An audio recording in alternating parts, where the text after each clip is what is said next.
Hello mga bear, ranking ng mga i-date in just 1 minute. Let's go based sa kanilang age.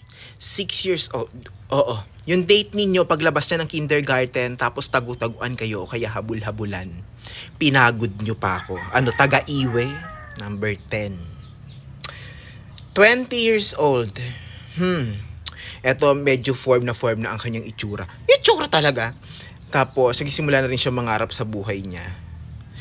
Pero masyadong bata. Number 7. Masyadong bata. 55. Marami na siyang pagsubok sa buhay pero ayoko maging pagsubok ang relasyon namin. Kaya number 6. Nung kanatay.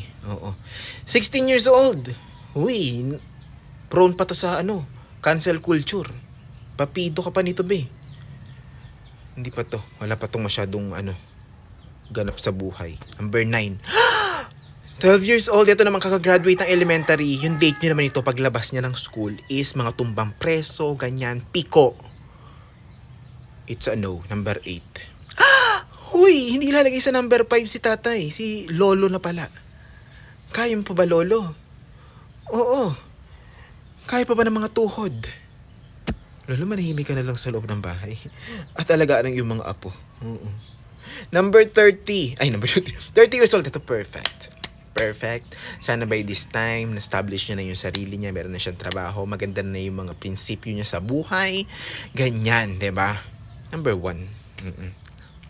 40. Ito rin, pwede na to. Pero bakit kaya medyo na-late yung paghahanap niya, no? Well, I'm just here. Wow! 65! Senior na rin to. Ang tanong na lang siguro pag ganito, pag pumatol ka, is mayaman ba siya? Charot. Pero hindi ko pa lang ilalagay sa number 4. Ay, lalo naman to, lalagay na, hindi. Hindi to pang number 3. 2 taon pa lang nakakaraan mo lang nang iluwal siya ng kanyang ina, tapos jojowain mo. Huy, ano ka, wala kang, you're so immoral. Oo.